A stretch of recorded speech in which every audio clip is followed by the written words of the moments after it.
नमस्कार दोस्तों, पवन education study परिवार में आपका हार्दिक अभिनंदन है, स्वागत है। आशा करता हूँ आप सभी सकुशल होंगे। दोस्तों, आज का हमारा प्रकरण है वो है संधि। संधि की बात करूँ मैं तो संधि एक ऐसा प्रकरण है जो ज़्यादातर प्रतियोगिता परीक्षाओं में इसमें से 2 या 3 क्वेश्चन जरूर पूछे जाते हैं।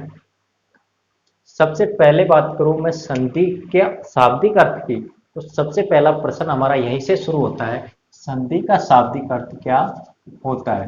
दोस्तों, प्रत्येक लाइन में संधि से क्वेश्चन बनता है। तो संधि का शाब्दिक अर्थ होता है समझौता। यह क्वेश्चन आया हुआ है।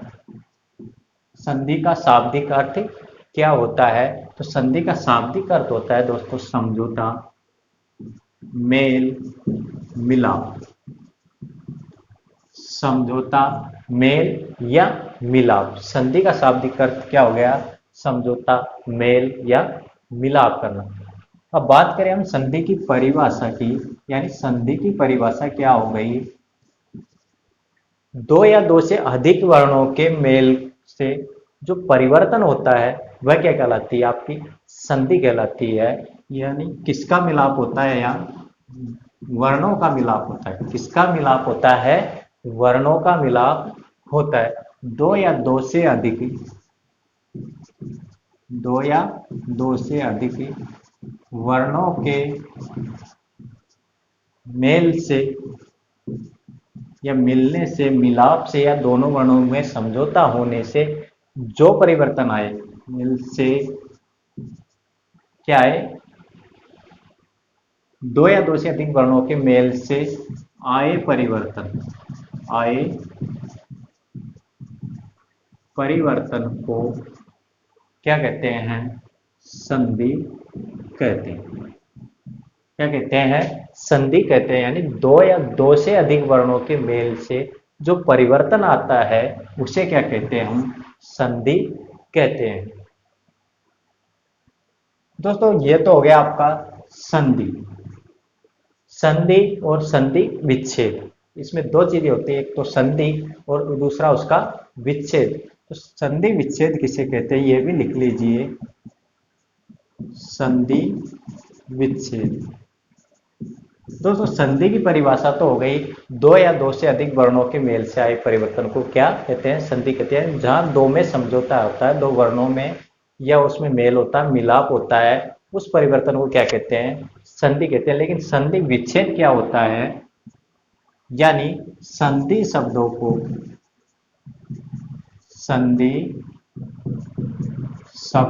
को अलग अलग करके, क्या करके? अलग अलग करके संधि से पहले की स्थिति में लाना ही, संधि से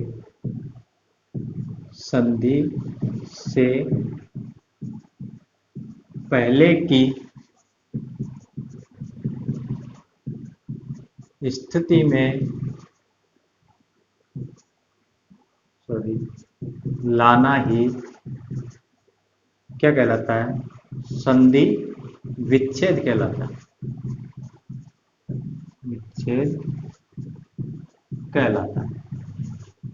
दोनों बातें समझ गए होंगे आप। संधि तो किस कहते हैं? जब दो वर्णों का क्या होता है? मेल होता है। और विच्छेद किसे कहते हैं? जब वो दो शब्दों को अलग अलग करके संधि वाली स्थिति से पहले की स्थिति में लाया जाता है, उसे क्या कहते हैं? संधि विच्छेद कहते हैं। दोस्तों, एक बात कहना चाहूंगा, अगर आपको वीडियो पसंद आए तो लाइक कर दिया करो। ये क्या होता है? आपके द्वारा हमें एनर्जी मिलती है। जब लाइक करते हो तो हमें बहुत खुशी होती है। हम उस खुशी इसमें आपको अच्छे से अच्छे पढ़ाने की कोशिश करते हैं। हमारी एनर्जी दुगनी हो जाती है। दोस्तों, वीडियो को स्किप मत करना। प्रत्येक लाइन में क्वेश्चन है, प्रत्येक उदाहरण मोस्ट है जो एग्जाम की दृष्टि से महत्वपूर्ण है। एग्जाम में आए हुए उदाहरण है, आप देखते जाइए। आपको क्या है? समझना है।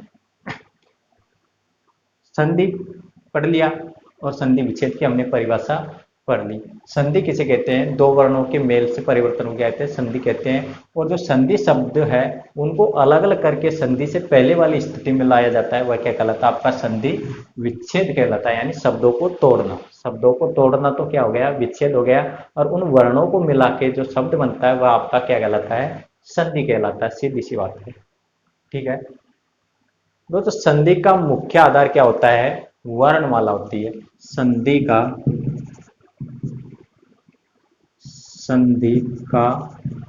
मुख्य आधार क्या है? मुख्य आधार है वर्णमाला। वर्णमाला होती है। संधि का मुख्य क्या आधार है? वर्णमाला। जो मैंने शुरू में पढ़ा दिया आपको, पूरी कंप्लीट वर्णमाला पढ़ा रखी है। वर्णमाला, ठीक है। वर्ण कितने होते हैं हमारे? 48 होते हैं। देवनागरी लिपि में 52 होते हैं, ठीक है। तो संधि का मुख्य आधार क्या है? वर्णमाला। वर्णमाला को पढ़ना हो तो आप पिछले वीडियो देख सकते हैं मेरे, पूरी वर्णमाला कंप्लीट रूप से पढ़ा रखी है, ठीक है। ये तो हो गई आपकी वर्णमाला। अब वर्णमाला में बात करूं मैं तो उसमें 3 प्रकार देखे जाते हैं। हमें क्या क्या मिलता देखने को मिलता है वहां पे वर्णमाला में? एक तो स्वर देखने को मिलता है, ठीक है। पहले नंबर पर क्या देखने को मिलता है? हमें स्वर देखने को मिलता है। दूसरे के बाद आता है हमारा व्यंजन, ठीक है। उसके बाद हमको क्या मिलता है? व्यंजन। और तीसरे नंबर पर मिलता है हमें क्या? विसर्ग। तीसरे नंबर पर क्या मिलता है? विसर्ग। जो 2 बिंदियां होती है क्या कहलाती है? आपकी विसर्ग कहलाती है। जो ए आ ई ये क्या आपके स्वर, और जो क ख ग ये क्या आपके व्यंजन है। अ आ ई तो आपके क्या होते हैं? स्वर। और व्यंजन क्या होता है आपका? क ख ग। स्वर बताए थे मैंने कितने होते हैं दोस्तों? 11 स्वर होते हैं हिंदी में। और व्यंजन कितने होते हैं? 25 तो आपके स्पर्श व्यंजन होते हैं, 4 आपके अंतस्थ होते हैं। बता दिया था मैंने। वर्णमाला देख लेना, मेरे पिछले वीडियो देख लेना, प्रत्येक बात को मैंने स्पष्ट रूप से समझा रखा है। वर्णमाला में 4 ही आपके ऊष्म व्यंजन होते हैं, ठीक है। और 4 आपके होते हैं संयुक्त अक्षर। क्या होते हैं? संयुक्त अक्षर होते हैं, ठीक है। आप इसके समझने के लिए आपको क्या देखना पड़ेगा? वर्णमाला पढ़नी पड़ेगी। जो मेरे पिछले वीडियो है उसमें देख लेना। वर्णमाला देख लेंगे आप, आपको संधि समझने में बिल्कुल आसानी हो जाएगी। और संधि एक ऐसा टॉपिक है जो हर प्रतियोगी परीक्षा में जरूर से जरूर पूछा जाता है। तो संधि किस पर आधारित है, या संधि का मुख्य आधार क्या है? वर्णमाला। वर्णमाला इसलिए दोस्तों संधि किस पर चलती है? वर्ण पर ही चलती है। परिभाषा में लिखवा दिया मैंने, 2 या 2 से अधिक वर्णों के मेल से आए परिवर्तन को क्या कहते हैं? संधि कहते हैं। तो स्वर, व्यंजन और हमें विसर्ग देखने को मिलता है किसमें? वर्णमाला में। तो इसी आधार पर स्वर वो संधि कितने प्रकार की हो गई? संधि कितने प्रकार की हो गई? 3 प्रकार की। संधि के कितने प्रकार हो गए? 3 प्रकार हो गए। पहला प्रकार है आपका स्वर संधि। कौन सा प्रकार है आपका? स्वर संधि। दूसरा है आपका व्यंजन संधि। और तीसरा प्रकार हो गया आपका विसर्ग संधि, ठीक है। तीनों के आधार पर संधि कितने प्रकार की हो गई? 3 प्रकार की। स्वर संधि, व्यंजन संधि और विसर्ग संधि। दोस्तों सबसे पहले हम बात करेंगे अब स्वर संधि के बारे में। स्वर किसे कहते हैं ये आपने पढ़ लिया होगा, मैंने बता दिया था। स्वर वे होते हैं ए आ ई। व्यंजन होते हैं क ख ग। विसर्ग में मैंने बता दिया आपको चिन्ह, ठीक है। तो अब सबसे पहले चर्चा करने वाले हैं स्वर संधि की, यानी स्वर संधि किसे कहते हैं? यानी 2 स्वरों के परस्पर मेल से होने वाले परिवर्तन को क्या कहते हैं? स्वर संधि कहते हैं।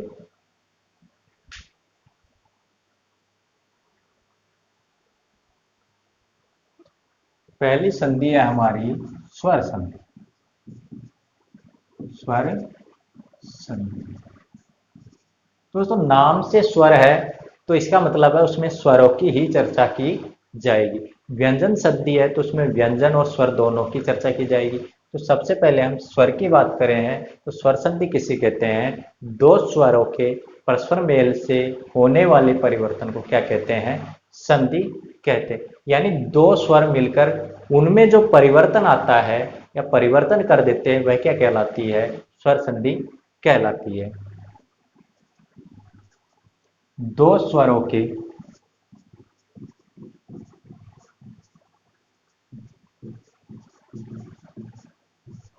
परस्पर यानी आपस में, परस्पर यानी आपस में मेल से यानी मिलने से, परस्पर मिलने से या आपस में मिलने से या परस्पर मेल से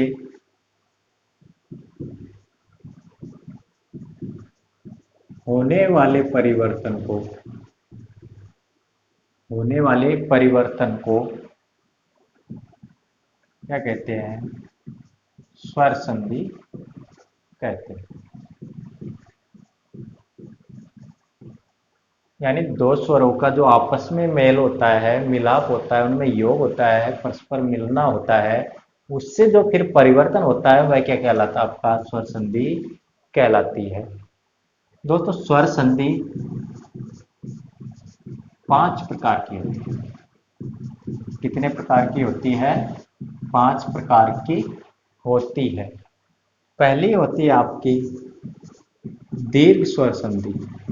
पहला प्रकार कौन है? ऐसा है दीर्घ स्वर संधि। दूसरा प्रकार है आपका गुण स्वर संधि। ठीक है।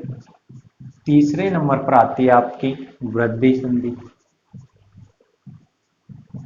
वृद्धि स्वर संधि। ठीक है। चौथा प्रकार है आपका यण स्वर संधि और पांचवा प्रकार है अयादी संधि, अयादी स्वर संधि। तो स्वर संधि कितने प्रकार की होती है? 5 प्रकार की होती है। दीर्घ संधि, गुण संधि, वृद्धि संधि, यण संधि और अयादी संधि। दोस्तों बात करते हैं हम सबसे पहले दीर्घ स्वर संधि की। पहले नंबर पर आती है हमारी दीर्घ स्वर संधि। दोस्तों मैंने स्वरों में बताया था लघु स्वर और दीर्घ स्वर। स्वर कितने प्रकार के होते हैं? लघु स्वर और दीर्घ स्वर। लघु स्वर में तो ए, ई, उ और री, ये आपके क्या है? लघु स्वर है। वर्णमाला पढ़ लेना अच्छा रहेगा, मेरे वीडियो देख लेना। ए, ई, उ, री ये क्या है? आपका लघु स्वर है। और दीर्घ स्वर में आते हैं आपके आ, ई, उ, ए, आई, ओ और औ। ये सभी क्या है? दीर्घ स्वर। ठीक है। तो लघु और दीर्घ में आप अंतर समझ गए होंगे। ए, ई, उ, री तो लघु स्वर है। आ, बड़ी ई, उ, ए, आई, ओ, औ ये क्या आपके दीर्घ स्वर है। तो अब बात करें हम दीर्घ संधि की। दीर्घ संधि की परिभाषा क्या हो जाएगी? यदि पद के अंत में ह्रस्व या दीर्घ, इसको ह्रस्व कहते हैं, ह्रस्व, लघु या मूल स्वर, मूल स्वर भी कहते हैं। लघु स्वर, ह्रस्व स्वर या मूल स्वर भी कह सकते हैं। यानी पद के अंत में ह्रस्व स्वर, लघु स्वर या मूल स्वर या फिर दीर्घ स्वर भी हो सकता है। हो तो उनका क्या होता है? दीर्घ ही हो जाता है, चाहे वे छोटे हो या बड़े, बड़े हो या छोटे हो, कोई सा भी हो, वहां पे क्या हो जाता है? उनका दीर्घ ही हो जाता है। वहां क्या होती है? दीर्घ संधि होती है। यानी यदि पद के अंत में, पद के अंत में, दोस्तों पद क्या होता है? जब हम संधि करते हैं तो उसका दो पद होते हैं, प्रथम पद और अंतिम पद, या दूसरा पद भी कह सकते हैं। प्रथम पद और अंतिम पद। जैसे मैं लिखूं विद्यार्थी, हमारा यह शब्द है विद्यार्थी, इसका संधि विच्छेद करेंगे हम तो क्या हो जाएगा? विद्या धन अर्थी। दोस्तों ये होता है आपके पद, ये होते हैं आपके पद। यह होता है आपका प्रथम पद, ठीक है। और यह होता है द्वितीय या अंतिम पद कह सकते हैं, द्वितीय पद या अंतिम पद, प्रथम पद और अंतिम पद। यानी यदि पद के अंत में इस पद का अंतिम अक्षर ये और इस पद का प्रथम अक्षर ये, यानी अंत में प्रथम पद के सॉरी यदि पद के अंत में ह्रस्व यानी लघु, ह्रस्व या लघु यानी छोटा, ह्रस्व या दीर्घ भी हो सकता है, दीर्घ भी हो सकता है, ह्रस्व या दीर्घ स्वर हो तो उनका क्या हो जाता है, उनका दीर्घ स्वर हो जाता है, उसे क्या कहते हैं, दीर्घ संधि कहते हैं। उसे क्या कहते हैं, दीर्घ संधि कहते हैं। यानी पद के अंत में या तो लघु हो या दीर्घ हो, लेकिन उनके स्थान पर क्या हो जाएगा, दीर्घ हो जाएगा। उससे कोई मतलब नहीं है या लघु है या छोटा है या बड़ा है, उससे कोई मतलब, लेकिन उनके स्थान पर क्या हो जाएगा, दीर्घ हो जाएगा। वही आपकी क्या होती है, दीर्घ संधि होती है।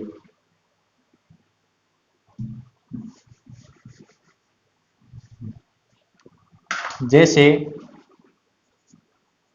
प्रथम पद में आपके अ है और अंतिम पद में भी है, तो आपका दोनों के स्थान पर क्या हो जाएगा, दीर्घ हो जाएगा। दोनों के स्थान पर क्या हो जाएगा, दीर्घ हो जाएगा। चाहे इधर लघु हो और इधर क्या हो, दीर्घ, तो भी आपका क्या हो जाएगा, दीर्घ हो जाएगा। इधर आपका दीर्घ हो और इधर भी आपका दीर्घ हो तो भी आपका यहाँ क्या होगा, दीर्घ ही होगा। और यदि आपका यहाँ दीर्घ हो और यहाँ लघु हो तो यहाँ भी आपका क्या होगा, दीर्घ ही होगा। चाहे इधर लघु हो, चाहे दोनों साइड लघु हो, चाहे एक साइड लघु हो, चाहे दोनों साइड दीर्घ हो, लेकिन आपका क्या होगा, वहां पर दीर्घ स्वर ही होगा, दीर्घ स्वर ही होगा। दोस्तों इधर आपका दोनों साइड लघु हो तो भी आपका क्या होगा, दीर्घ स्वर होगा। इधर आपका दीर्घ हो, इधर आपका लघु हो तो भी आपका दीर्घ ही होगा। इधर आपका लघु हो, इधर दीर्घ हो तो भी क्या होगा, दीर्घ होगा। और दोनों साइड दीर्घ हो तो भी आपका दीर्घ स्वर होगा। यही आपकी क्या होती है, दीर्घ संधि होती है। इधर आपका लघु ऊ है, इधर भी लघु ऊ है, तो आपका क्या हो जाएगा, दीर्घ ऊ हो जाएगा। इधर बड़ा ऊ है यानी दीर्घ है, इधर लघु है तो भी आपका क्या होगा, दीर्घ ऊ होगा। इधर लघु है और इधर दीर्घ है तो आपका दीर्घ होगा।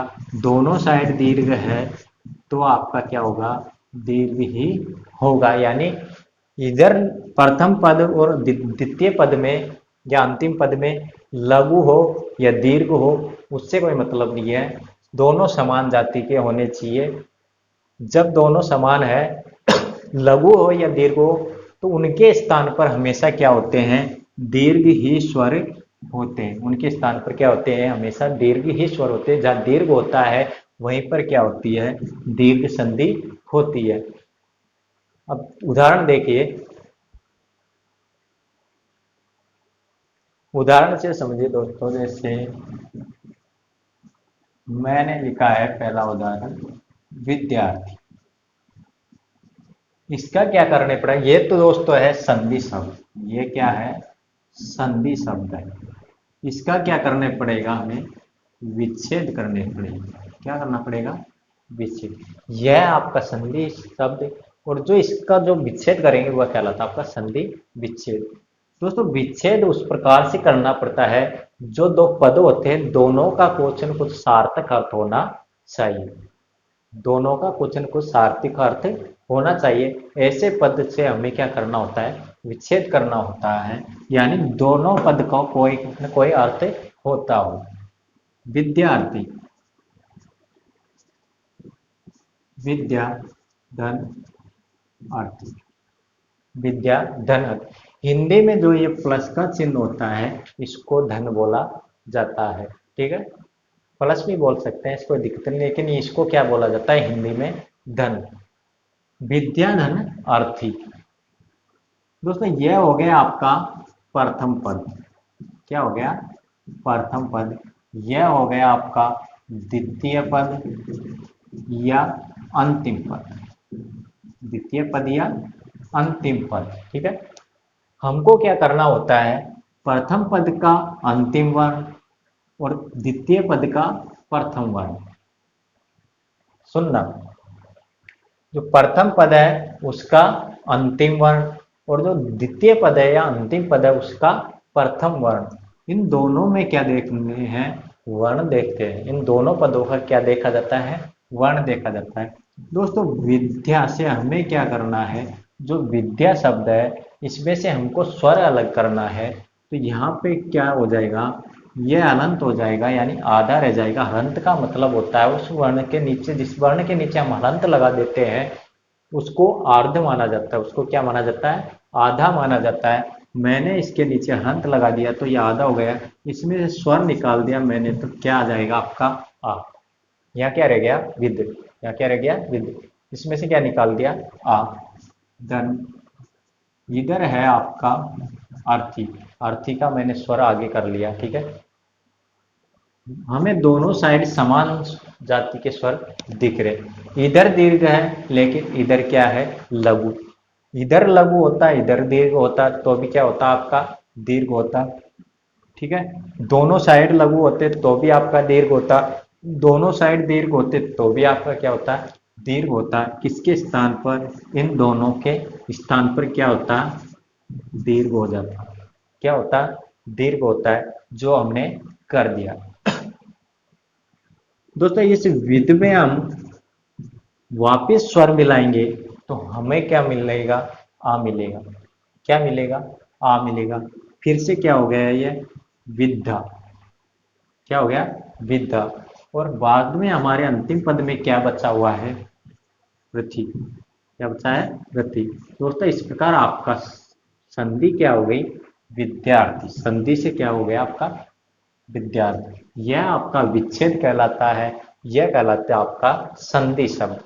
दोस्तों दूसरा उदाहरण देखिए, अक्षांश। दूसरा उदाहरण आता है आपका अक्षांश, यानी अक्ष धन अंश। अक्ष धन अंश, अक्षांश। दोस्तों इसमें से प्रथम पद में से मुझे क्या निकालना है? स्वर निकालना। तो यह क्या रह जाएगा? इसके नीचे अलंत लगा देंगे। क्या निकल गया? अ निकल गया। यहाँ पे आ की ध्वनि थी तो आ स्वर निकला। यहाँ पे अ की ध्वनि आ रही तो क्या निकलेगा? अ। इधर हमको मिल रहा है अंश। क्या मिल रहा है? अंश। इन दोनों स्वर के स्थान पर क्या हो गया? दीर्घ स्वर हो गया। क्या हो गया? दीर्घ स्वर हो गया। इस क्षण में वापिस आ मिलाएंगे तो क्या हो गया? सा। अनुस्वार का हमें अनुस्वार लगा देना है और बच क्या रहा हमारे पास? स। यह आपका क्या हो गया? संधि शब्द हो गया। तीसरा उदाहरण देखिए आप, गीतांजलि। गीतांजलि। दोस्तों गीता या गीत, गीत कर लीजिए आप। गीत प्लस अंजलि, इसका संधि विच्छेद क्या होता है? गीत प्लस अंजलि। तय में से हमें क्या निकालना है? स्वर निकालना है। तो क्या निकलेगा? अ निकलेगा। ठीक है, इधर है हमारे पास अंजलि। दोनों के स्थान पर क्या हो जाएगा? दीर्घ हो जाएगा। दोनों के स्थान पर क्या हो जाएगा? दीर्घ हो जाएगा। इधर गीत में आ मिलाएंगे तो ये क्या हो जाएगा? गीता। और अनुस्वार का हमारा अनुस्वार और जल। इस प्रकार आपका क्या हो गया? संधि शब्द हो गया। दोस्तों चौथा उदाहरण है आपका अभयारण्य। अभयारण्य। अब है धन अरण्य। अब है धन अरण्य। दोस्तों एक चीज ध्यान देना, शुद्ध और अशुद्ध शब्द पूछा जाता है, ऐसे भी लिखा जाता है ये अभ्यारण्य, अभ्यारण्य। ठीक है, तो यह शब्द है आपका अशुद्ध है, लेकिन प्रचलन में ज्यादातर यही देखने को मिलता है हमें, अभ्यारण्य। लेकिन यह आपका अशुद्ध है, आपका शुद्ध शब्द होता है अभयारण्य, अभयारण्य। ठीक है, इसको ध्यान रखना। संधि विच्छेद कर दिया मैंने, अभय धन अरण्य। हमें क्या करना है, ये में से क्या निकालना है, स्वर, और इधर है हमारे पास अरण्य। इन दोनों स्वरों के स्थान पर क्या हो जाएगा, दीर्घ स्वर हो जाएगा आ। य में मैं आ स्वर मिलाऊंगा तो क्या हो जाएगा, या और ऋण्य, यानी अभयारण्य। दोस्तों समझ में आ रहा होगा, आशा करता हूं मैं आपको समझ में आ रहा होगा। इस प्रकार के कई उदाहरण हैं, लिख लीजिए आप। परीक्षा की दृष्टि से सबसे महत्वपूर्ण उदाहरण है, उन उदाहरणों को मैंने दोस्तों चुना है, आप लिख लीजिए। पूर्वाहन, पूर्वाहन। दोस्तों इसका संधि विच्छेद हो जाएगा पूर्धन अहन, पूर्धन अहन।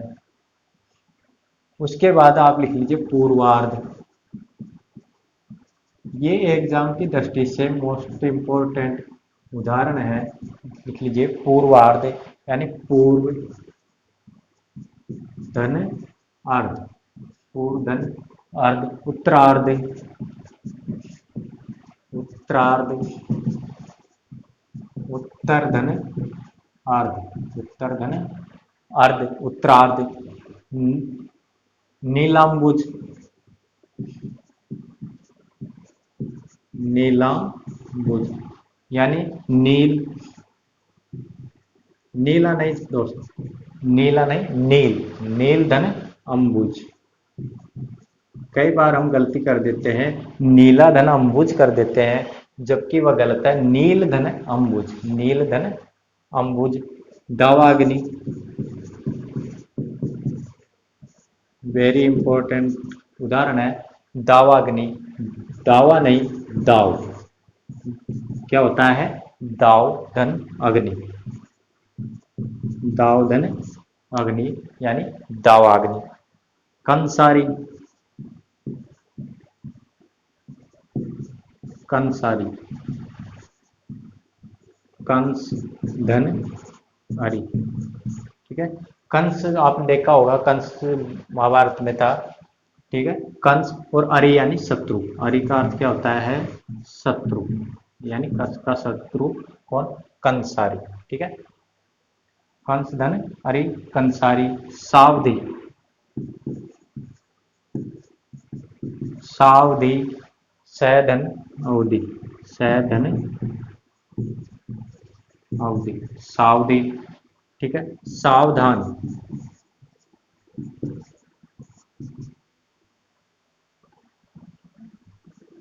सावधि हो गया, सैधन अवधि, सावधान। सै धन अवधान, सैधन अवधान।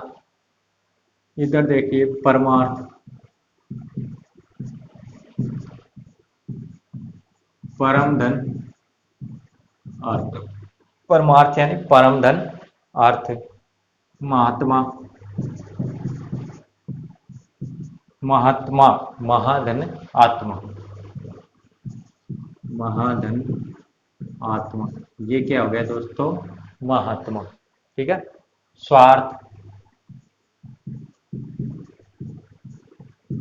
स्व धन अर्थ, स्व धन अर्थ। इसको देख लीजिए, स्व,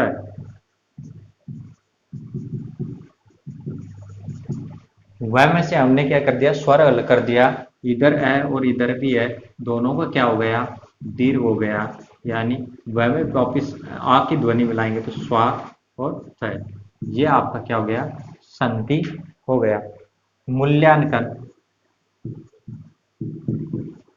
मूल्यांकन, मूल्य धन अंकन, मूल्य धन अंकन। ठीक है। सत्याग्रह, सत्याग्रह, सत्य धन आग्रह। सत्याग्रह का संधि विच्छेद क्या हो जाएगा? सत्य धन आग्रह। दोस्तों इस प्रकार ये आपके ऐसे संबंधित उदाहरण कंप्लीट, ये सभी के सभी उदाहरण क्या है, एग्जाम की दृष्टि से महत्वपूर्ण है। कुछ एक उदाहरण इसमें से एग्जाम में आए हुए भी हैं। दावाग्नि हुआ, आपका विद्यार्थी हुआ, अभयारण्य हुआ, अक्षांश हुआ, ये सब क्या है एग्जाम में पूछे गए उदाहरण है। अब देखते हैं हम ई वाले उदाहरण, ई से संबंधित, जो स्वर से संबंधित है, ई स्वर से उसके उदाहरण।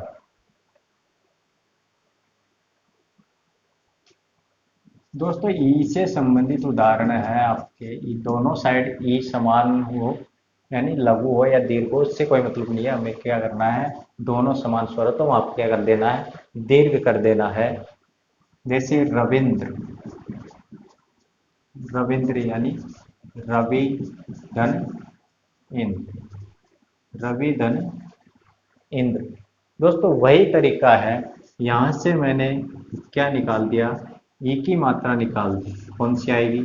छोटी ई की मात्रा है तो छोटी ई की, बड़ी ई की मात्रा है तो बड़ी की, यानी लघु हो तो लघु और दीर्घ की मात्रा हो तो दीर्घ। तो यहाँ पे वह क्या हो गया, आपका हलंत हो गया, यानी वह आधा हो गया। हमने ई की मात्रा निकाल दी। इधर है हमारा इंद्र, इधर क्या है इंद्र। इन दोनों के स्थान पर क्या हो जाएगा, दीर्घ ई हो जाएगा। दोनों के स्थान पर क्या हो जाएगा, दीर्घ ई हो जाएगा। जब हम इसका संधि करेंगे तो हम क्या करेंगे, इस व में वापिस क्या मिलाना है, हमें ई को मिलाना है। तो ये क्या हो जाएगा, वी हो जाएगा और अलंत हट जाएगा। हमारे पास क्या बच रहा है, न और द्र, यानी रविंद्र आपका क्या हो जाएगा, संधि शब्द हो जाएगा। दूसरा उदाहरण देखिए, कपीस।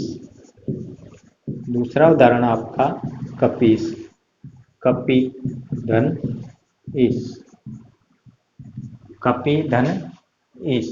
दोस्तों यह उदाहरण कई बार एग्जाम में पूछा जा चुका है, ये वेरी इंपॉर्टेंट उदाहरण है, इसको कई बार पूछ लिया। कपीस, कपि धन ईश। वही काम करेंगे, स्वर हमने क्या कर लिया, यहाँ से स्वर निकाल लिया, पै क्या रह गया, हलंत हो गया। इन दोनों के स्थान पर क्या कर देंगे, दीर्घ कर देंगे। पै में हम वापस ई मिलाएंगे तो यह क्या हो जाएगा, दीर्घ पी हो जाएगा। क्या हो जाएगा, दीर्घ पी, कपी। और बच क्या रहा हमारे पास, स, यानी कपीस आपका क्या हो जाएगा, संधि स्वर हो जाएगा। दोस्तों जैसे श्रीस, एक शब्द है श्रीस, श्रीधन ईश, श्रीधन ईश। यहाँ पे क्या बचेगा हमारा, श्रय हो जाएगा और यहाँ पे दीर्घ ही निकल गया। दोनों साइड क्या है, दीर्घ ही है। दोनों साइड क्या है, दीर्घ ही। इन दोनों के स्थान पर क्या हो जाएगा, दीर्घ ई हो जाएगा। जब हलंत श्रय में हम ई की मात्रा मिलाएंगे तो ये क्या होगा, श्री। और हमारे पास क्या बच रहा है अंतिम पद में, स। यह आपका क्या हो जाएगा, संधि शब्द हो जाएगा।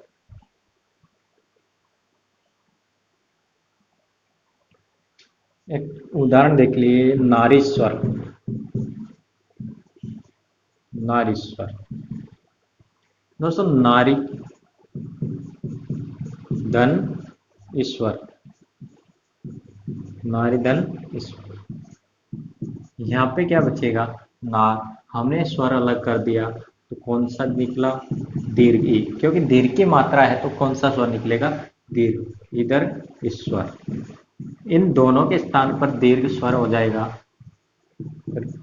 र हलंत में हम दीर्घ की मात्रा लगाएंगे तो ये क्या हो जाएगा, दीर्घ री।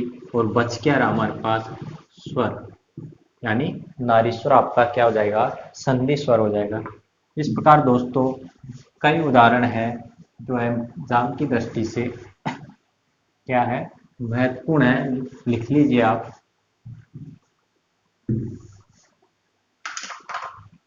अभिप्सा, अगला उदाहरण आपका अभिप्सा।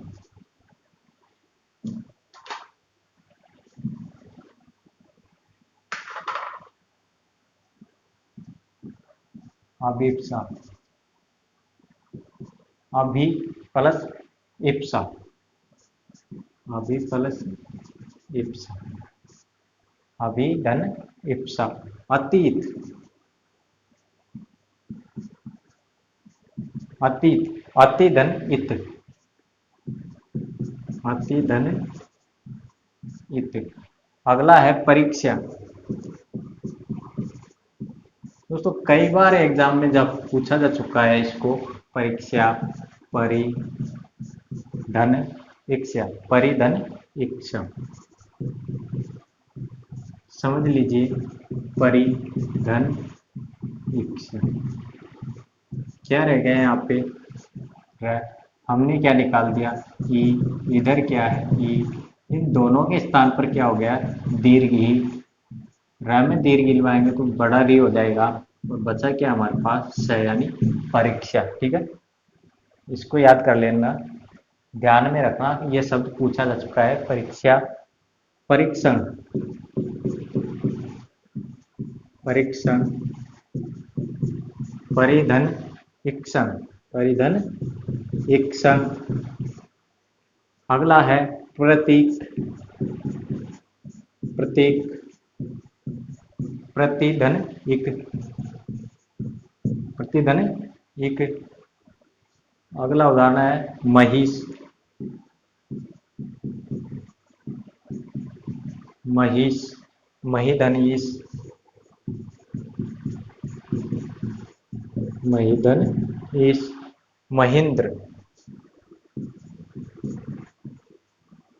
महेंद्र, महिधन इंद्र, महिधन इंद्र। ठीक है, परीक्षक, परीक्षक, परिधन इक्षक। ठीक है, ई से संबंधित ये कई उदाहरण है, गिरीश, गिरीश, गिरिधनीश, गिरिधन ईश। तो कई उदाहरण हैं दोस्तों, लेकिन ये जो मैंने लिखवाए है परीक्षा की दृष्टि से महत्वपूर्ण उदाहरण है। आप कुछ ऊ के उदाहरण देख लीजिए। अगले उदाहरण हमारे ऊ से संबंधित, दोनों समान, दोनों साइड क्या हो, ऊ हो, लघु हो या दीर्घ हो, हमें क्या करना, उसका दीर्घ कर देना है। जैसे सुक्ति, एक शब्द लिया हमने सुक्ति, इसका संधि विच्छेद हो जाएगा दोस्तों, सुधन उक्ति, सुधन उक्ति। ठीक है, हमें क्या करना है, इसका हलंत करना है, यानी स्वर निकालना है। हलंत यानी स्वर निकालना, हलंत रह गया, यहाँ पे कौन सा स्वर निकलेगा, लघु, क्योंकि लघु की मात्रा है तो लघु, दीर्घ की मात्रा होती तो दीर्घ निकलता है। धन उक्ति, इन दोनों के स्थान पर हमें क्या करना है, दीर्घ कर देना है। ठीक है, इधर क्या है, स, इस आधे स में ऊ की मात्रा लगाएंगे तो ये क्या हो जाएगा, सु, और बच क्या रहा हमारे पास, कति, यानी सुक्ति आपका संधि शब्द हो जाएगा। अगला उदाहरण है आपका बुद्धवार, बुद्धार, क्या है, बुद्धार, यानी भू धन उद्धार, भूधन उद्धार। ठीक है, भू में से क्या निकल गया, ऊ निकल गया, ऊ कौन सा निकलेगा दोस्तों, दीर्घ निकलेगा, क्योंकि यहाँ पे दीर्घ ऊ की मात्रा है, दीर्घ, और इधर क्या है, उद्धार। ठीक है, इन दोनों के स्थान पर क्या हो जाएगा, दीर्घ ऊ हो जाएगा। हलंत भय में हम क्या मिलाएंगे, दीर्घ ऊ मिलाएंगे, ये क्या हो जाएगा, भू, ये क्या हो जाएगा, भू, और इधर क्या है हमारे पास, धार, क्या हो गया, बुद्धार, क्या हो गया, बुद्धार। भूष्मा दोस्तों, भूष्मा, भू धन उष्मा, भूधन उष्मा। ठीक है, भू में से क्या निकालेंगे हम, दीर्घ वो निकल जाएगा, यहाँ क्या बचता, उष्मा। इन दोनों के स्थान पर क्या आ जाएगा, दीर्घ वो हो जाएगा। यहाँ पे क्या मिला, हलंत भय में ऊ की मात्रा लगाएंगे तो ये क्या हो जाएगा, भू और स्म, यानी भूस्मा आपका क्या हो गया, संधि शब्द हो गया। ऐसे कई उदाहरण है, जैसे वधुत्सव, वधुत्सव दोस्तों, वधु धन उत्सव, वधुत्सव का वधु धन उत्सव। वधु में से वो की मात्रा निकालेंगे तो यह क्या रह गया आपका, वधु, क्या रह गया, वध रह गया, और दीर्घ ऊ की मात्रा निकाल दी, इधर आपका क्या रह गया, उत्सव। इन दोनों के स्थान पर क्या हो गया, दीर्घ ऊ हो गया, वापिस अलंत द में ऊ की मात्रा लगाएंगे तो ये क्या हो जाएगा आपका, दीर्घ धू हो जाएगा, और सव यानी वधुत्सव आपका क्या हो गया, संधि शब्द हो गया। इससे संबंधित और उदाहरण देख लीजिए आप, जैसे चमुत्साह, चमुत्साह दोस्तों, चमु का अर्थ होता है सेना, चमु का अर्थ क्या होता है, सेना, चमु धन उत्साह, चमु यानी सेना, चमु का अर्थ क्या होता है, सेना, चमु धन उत्साह, ठीक है। उसके बाद आता है भानुदय, क्या आता है, भानुदय, भानु धन, भानु धन उदय, इसमें लघु आ जाएगा, भानु धन उदय, भानुदय। भूर्ध, भूर्ध, ठीक है, भू धन ऊर्ध्व, भू धन ऊर्ध्व, लघुर्मी, लघुर्मी, लघु धन उर्मी, लघु धन उर्मी, लघुर्मी, भूर्जा, भूर्जा, भूधन ऊर्जा, ऊर्जा भूधन ऊर्जा, लघुत्तर, लघुत्तर, लघुधन उत्तर, लघुधन उत्तर। दोस्तों ये क्या है, ऊ से संबंधित कई उदाहरण है, ये वो एग्जाम की दृष्टि से महत्वपूर्ण। इसके कुछ उपवाद भी है, इसके क्या है, कुछ उपवाद भी है, आप उपवाद भी लिख लीजिए। ज्यादातर कई बार दोस्तों अपवाद भी पूछ लिए जाते हैं। शब्द लगता है हमें जैसे दीर्घ संधि का है, लेकिन विच्छेद कुछ अलग ही दिखाई देता है, हमें अलग संधि का सा लगता है। इसके कुछ अपवाद भी होते हैं, ठीक है। जैसे विश्वामित्र, एक शब्द है विश्वामित्र, इसका संधि विच्छेद होता है दोस्तों विश्व धन मित्र, विश्व धन मित्र। इधर हम संधि की बात करें, इधर तो क्या हो गया आपका ए, और इधर क्या हो गया आपका ई निकल गया, लेकिन ए के बाद ई आए तो यहाँ पर यह होता है दोस्तों यण संधि में। ई के ए के बाद ई आए तो वहाँ पर क्या होता है, ई का यह हो जाता है यण संधि में। हम बात करें अब इसकी, तो यह क्या हो गया विश्व, यह इसमें मात्रा मिलाएंगे तो यह क्या हो गया ये और मत्र, ठीक है, विश्व ये मत्र हो गया। लेकिन यह आपका क्या है, गलत है, यह आपका क्या है, गलत है। तो ये ऐसे कुछ क्या होते हैं, अपवाद होते हैं, ठीक है। हमें लगता तो ऐसे है जैसे इसमें यण संधि है, लेकिन उदाहरण किसका है, ये दीर्घ संधि का, ठीक है। विश्वामित्र यानी विश्व धन मित्र, विश्वानर, विश्वानर, विश्वधन नर, विश्वधन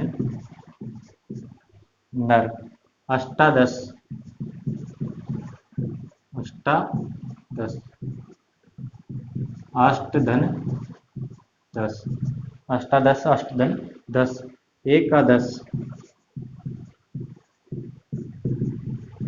एक धन 10, एक का 10, उल्टा उल्टा, कुल धन अटा, कुल धन अटा, उल्टा, सत्यानाश, सत्यानाश, सत्य धन नाश, सत्यानाश, प्रतिहार, प्रतिहार, प्रतिधनार, प्रतिधन हार, मनीषा, मनीषा, मनस, मनस धन ईसा। ठीक है, मनस धन ईसा। दोस्तों यह इंपॉर्टेंट उदाहरण का कई बार पूछा जा चुका है। मनीषा का संधि विच्छेद मनस धन ईसा किस संधि का उदाहरण है। ठीक है, मनीषा किसका है, दीर्घ संधि का अपवाद है ये। मानसिक, मानसिक बराबर मनस धन ईसा, मनस धन एक मानसिक। ठीक है, तो ये क्या है, दीर्घ संधि के अपवाद है। ठीक है दोस्तों, इसी के साथ अब हमारी दीर्घ संधि समाप्त होती है। समय भी काफी हो गया है, बहुत लंबा वीडियो हो चुका है। कल पढ़ेंगे हम गुण संधि। ठीक है, स्वर संधि का दूसरा भेद गुण संधि। ठीक है दोस्तों, वीडियो अच्छा लगा, पढ़ाने का तरीका अच्छा है तो वीडियो को लाइक कर देना और चैनल को ज़रूर सब्सक्राइब कर देना ताकि आपको अगली वीडियो का नोटिफिकेशन मिल सके। धन्यवाद।